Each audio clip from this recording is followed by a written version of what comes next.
Good morning, lovelies.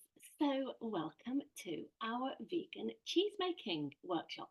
I'm Ali Hutchinson, and I have been experimenting with fermented foods since I had a real problem with my gut over 10 years ago. And it was really how I got into nutrition and health coaching, and then really sort of started looking at my health from a sort of broader perspective, and in particular, doing with our fresh year of freedom, looking at these sort of pillars around our health and actually how we support ourselves going forward without having to rely on pharmaceuticals and interventions. And for me, gut health has been a really important part of my journey because I struggled with my gut for a long, long time, but didn't really understand what was going on. And it wasn't until I got to my mid 40s that I just thought, this can't continue. I'm tired all the time. I'm really lethargic. I wake up in the night a lot. I used to bloat with the slightest thing. And I used to either have constipation or diarrhea, like there was no in the middle. Um, like it was just, my gut was just dysfunctional. And I started with an elimination program, and that changed everything for me. And that's when I then retrained in nutrition. At the time, I was an interior and garden designer. It's very different to what I do now. And I just got really passionate about nutrition and about supporting my gut. And I started using probiotics and things like L-glutamine to really support me. And then I got into fermented foods. And then a few years ago, when we moved to Somerset, I met Paula from Get Pickled, and I did a few of her courses. And to be honest, until then, my ferments were really, I did either kefir, that is like a milk drink that you put in the fridge, or I did kombucha.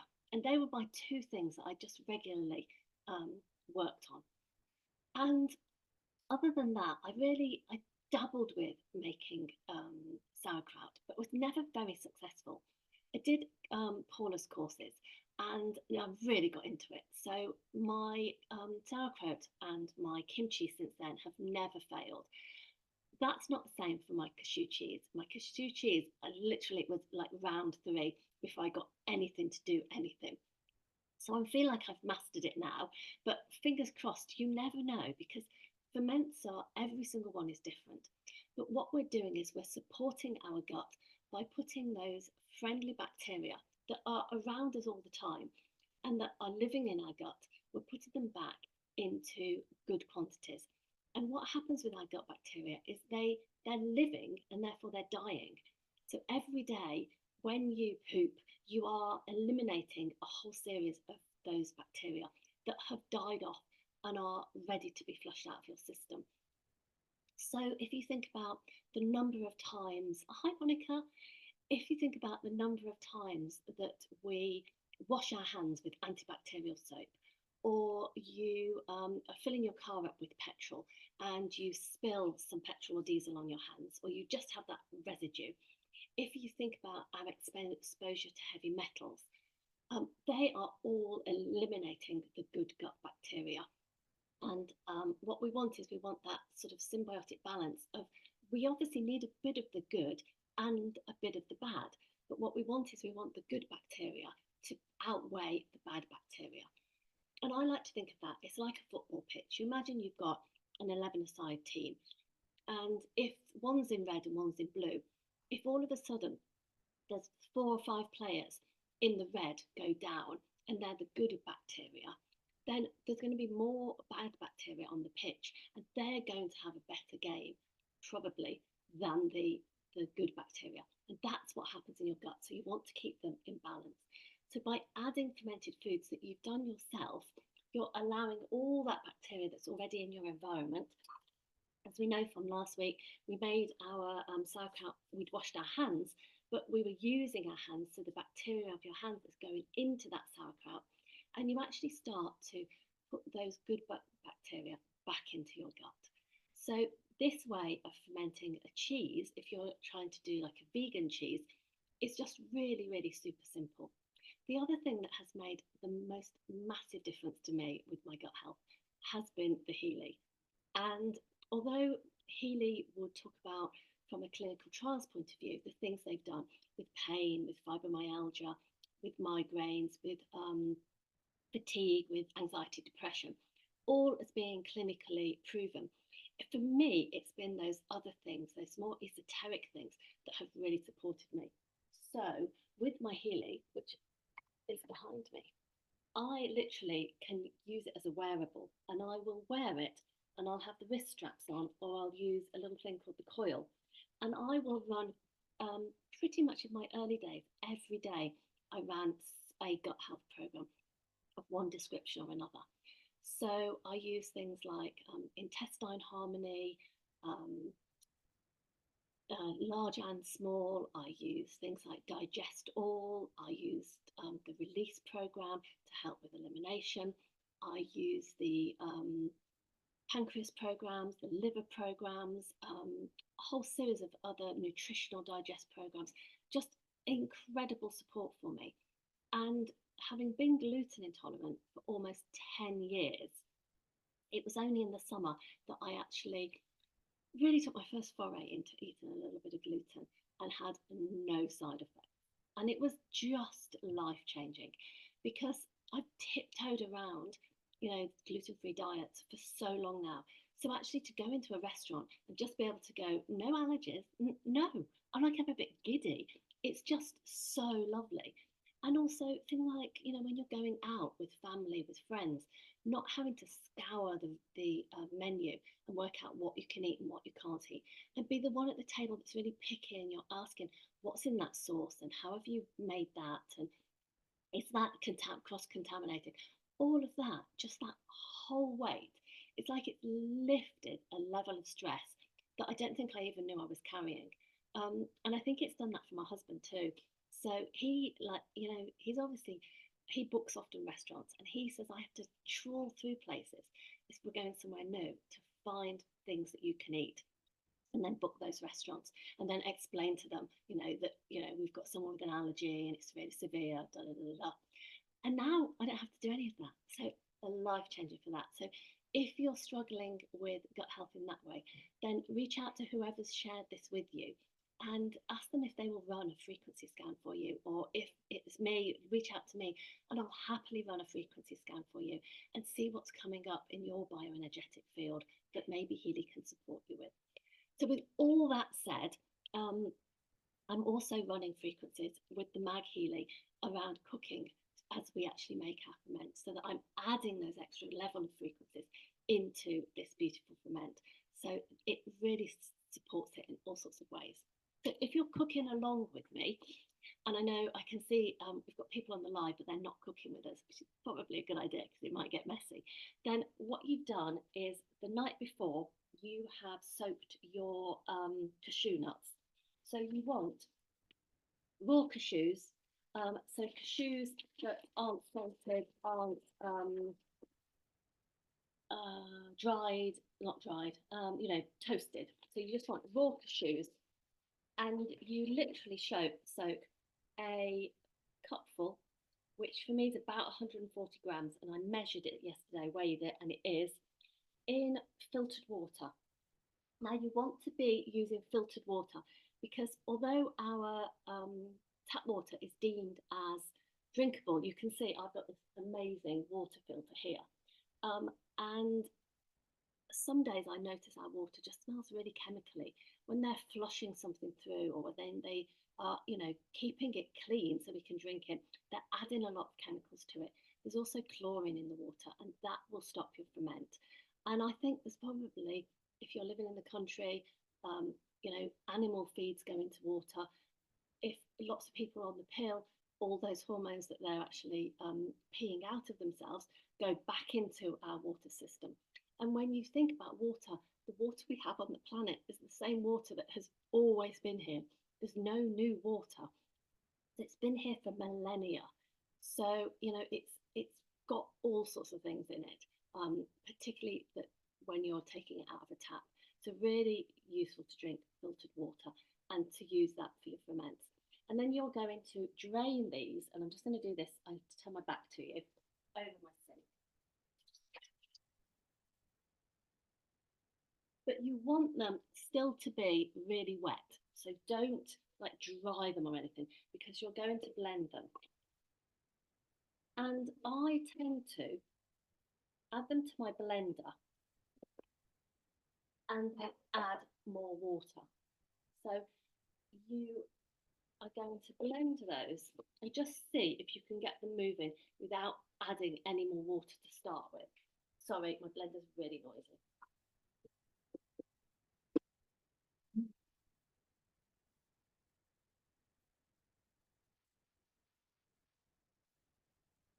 Can you see they sort of go? So they're a bit like porridge. They look a bit like porridge oats. Give them a really good bash and then blend a bit more.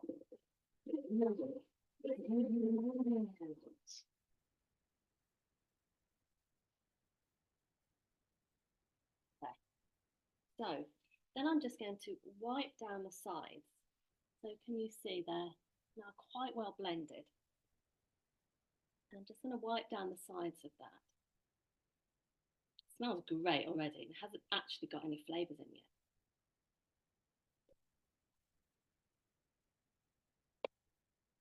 And then to that, you're going to add what's going to give it like a cheesy flavour.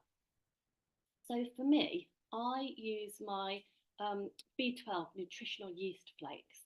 So these are great if you are vegan because it's often quite hard to get B12. And they actually have a sort of, they look a little bit like fish food, look. Can you see? And they do smell cheesy. So they are a sort of cheesy alternative. I quite want it to be cheesy, so I'm going to add 3 tablespoons. And you can always add more later. I'm going to add a little bit of ground garlic, garlic granules, all stuck together. Go. And because in the spring I picked wild garlic and I dried it, and I still happen to have some, I'm going to add that as well. You know, big spoonful of that. And I'm going to give it a squeeze of pepper and salt. And then some fresh lemon juice that I squeezed this morning. So you probably want 2 tablespoons of lemon juice.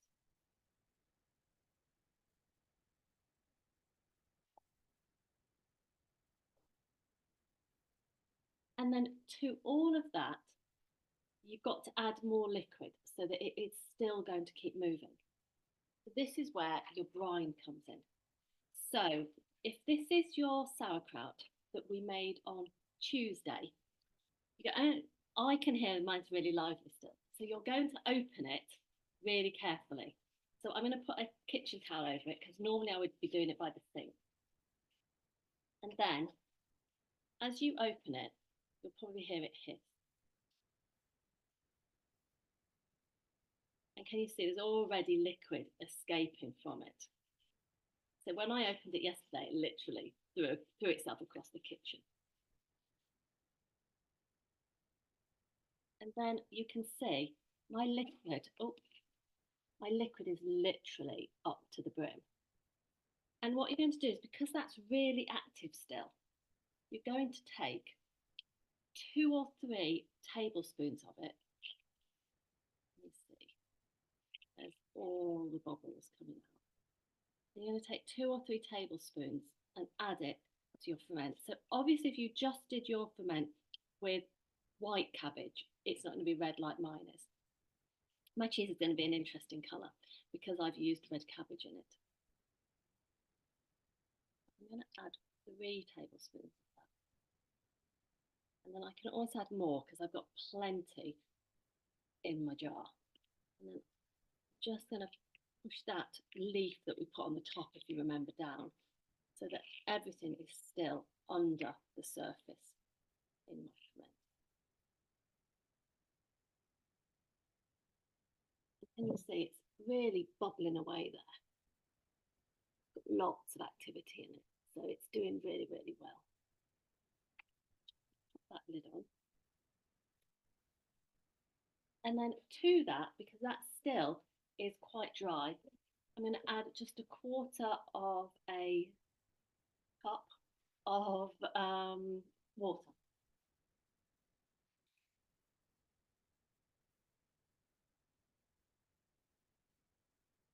So I'm just going to add a little bit to start with, and then I can add more if it needs it.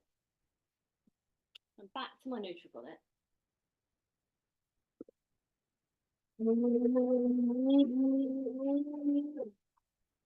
As you blend, you want to keep giving it a shake and making sure that anything that's in the lid goes back into, it's not too pink actually, is it? Into the cheese.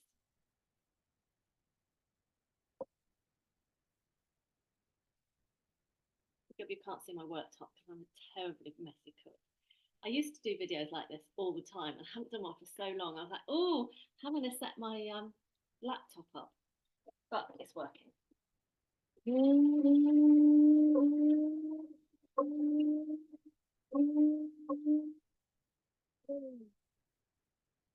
you want it moist enough, and I think I'm just going to add a little bit more. You see, mine's still quite thick. You want it moist enough that it really does blend down into the really nice cheese. So I might just try it. Yeah, so it's still got a few lumps in it. It needs to go a little bit more.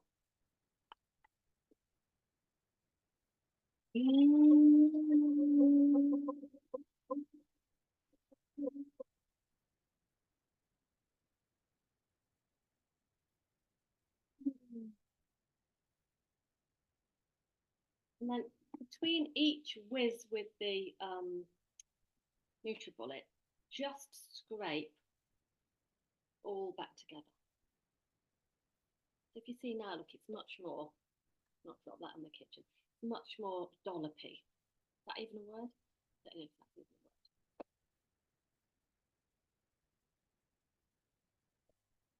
Quite a nice colour though. I like the idea that that made it like a sort of slightly beigey colour. Probably one more whiz and we're good to go. And you know, I always used to forget something in my cooking, and I realise I've forgotten the jar I'm going to put it in. So while that blends, I'm just going to go and grab it.